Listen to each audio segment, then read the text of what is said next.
Hello, welcome back. We're going to be going to further maths, and the topic is limits. I'm not quite sure in most boards actually. This is on the further maths and more advanced pure modules of further, including the Pearson and Excel, I think. And it's a topic that it was until very recently only AQA used to actually deal with, but now practically every board is having questions like that in the further maths. So the question is to find the limit of this fractional quantity e to the 5x minus 5x minus 1, and on the denominator is sine 4x sine 3x. So what approaches do we have for something like that? Well, mainly three approaches. L'Hopital's rule, if it's indeterminate, and it's likely to be indeterminate if we're looking for a limit, it's not going to just come out equal to, I don't know, a half just by looking at it. We can use series expansion, standard results, and sometimes have the little tricks. This particular question, I mean, when I look at it, me personally, I will be thinking, okay, let's go L'Hopital's. I feel quite secure with the guy. But I think on second thoughts, probably series expansions might be a lot quicker, a lot easier. How hard is this question? This question will go into one of my FP3 papers, probably about 3.5 or 4 star. Have a little guess as to which method is going to be actually easier. Before we start it, I'm going to start with L'Hopital's first of all. Just check first of all that this is of the form 0 over 0 or infinity over infinity. So when we're putting x goes to 0, we're going to have 1 minus 0 minus 1, and of course is 0 times 0, which of course is going to be of the form 0 divided by 0. So L'Hopital's rule applies. Now careful when we apply L'Hopital's rule, because with fractions we tend to see their quotient rules. There's no quotient rule. We differentiate separately. So I'm going to put the extra line there, d by dx, numerator and denominator, which of course is much easier. So let's see what happens.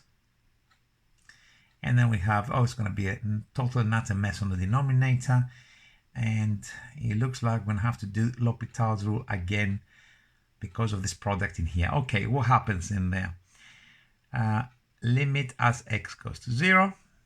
The differentiation at the top is actually I won't have enough room possibly for the bottom. Let's try see if we can squeeze it.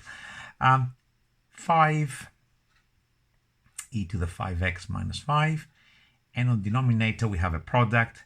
Differentiate the first item, 4 cos 4x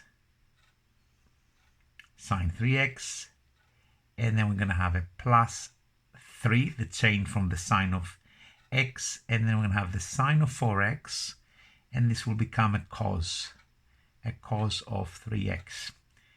And let's see if this limit exists. As x goes to 0, e to the 0 is 1, so we're going to have 5 minus 5, 5 minus 5, and I'm writing 0 because I'm stupid, 0. And when we're putting now the signs, you see, if you look at these terms individually, it's irrelevant what happens to the cos. The sine of 0 is, of course, 0 plus 0 is 0 over 0. So L'Hopital's again, L'Hopital's on this, which is a right pain. So as I said in the beginning, L'Hopital might not have been a good idea, although it's very tempting, and I was tempted as well. You just have to be very careful with the differentiations. Is the limit as x goes to 0. I'm not going to put d by dx like I've done in there, just waste the line for that. But we remember this is not a quotient rule. We're differentiating top and we're differentiating bottom separately. So we're going to need quite a long bottom because we have two products. So let's do this one first of all. So we're having differentiate the first bit, minus 16. The cos will go to a sine of 4x times a sine of 3x unchanged, and not the other way around. We're going to get the 3 from this chain, so we're going to have 3 times 4, which is 12. The cos now, we leave it alone, the cos of 4x, and the sine will turn into a cos. So from that now, straight away, when we're putting x is equal to 0, this is going to be non-zero, so this will be okay. Pardon me again. And now we go to this, differentiating the sine. So we got 4 times 3, which is 12, cos of 4x, cos of 3x unchanged. And now the other way around, we're differentiating the cos, is going to go minus 3 times 3, which is 9, minus 9. Then we have the sine of 4x unchanged. Hope you follow what I'm doing. Cos of 3x, just pure differentiation from straight maths. Sine 3x. Just take your time, pause the video if necessary, and just make sure you got this particular expression. I hope I haven't made any mistakes. And on the top, if we differentiate that, we're going to get 25 e to the 5x, and of course the minus 5 will disappear. And now this limit does exist, because on the numerator, when we're putting x is equal to 0, e to the 0 is, of course, 1, so we've got 25. What happens at the bottom? Sine and sine, this is going to be 0. And we have another one, this is also 0. When we're putting the cos of 0 times the cos of 0, that's 1, 1, 12. And there's also another 12, is 12 plus 12. So this limit does exist. We can extract it as 25 over 24. And that's the answer we got for this particular one. Was that hard? Probably not. A little bit tedious. And very easy to make mistakes. I mean, that wasn't pleasant. 2 applications of L'Hopital's. And as I promised, I think a serious expansion is actually much easier and much quicker for this particular one. So we're going to verify the result, which was 25 over 24, but doing serious expansion. So let's have a look. The limit as x goes to 0, the expansion of e to the 5x, that's going to be 1 plus 5x plus 5x all squared over 2 factorial plus higher order terms of order x cubed or higher. I could write it if I want to, but I think I will not need it, so I will not write it. And then, of course, we've got the minus 5x and the minus 1. And these two things will cancel. I'll be left with just this bit here. Now, what is the sign?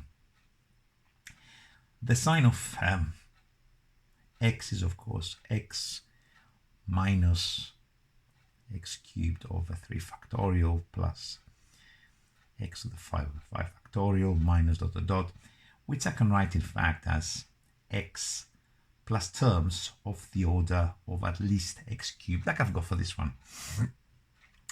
But don't forget we have the sign of 4x, so it's going to be 4x plus terms of the order x cubed, that's this bit, but let's not forget this multiplies in a similar fashion 3x plus terms of the order of x cubed. And now let's keep our hair on and let's see what happens. On the top, goodbye my friend, 25 over 2, oops, I lost the limit, do apologize, limit as x goes to 0, 25 over 2 x squared plus higher order terms, at least x cubed. What happens at the bottom?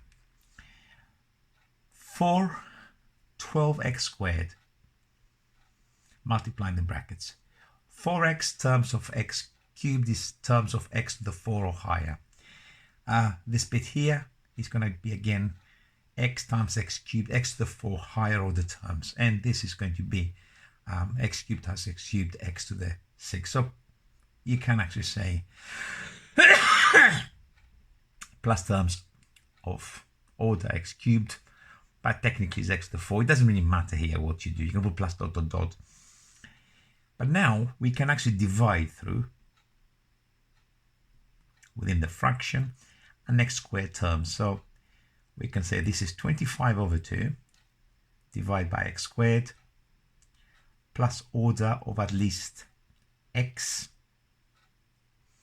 and then this is going to be 12 plus terms of the order of at least x squared. And now this limit exists, of course, because all the bits that have x as x goes to 0 will disappear, so these bits will all be gone. So in fact, the limit is going to be 25 over 2 divided by 12, which of course, as before, 25 quarters. I definitely think this is a lot quicker.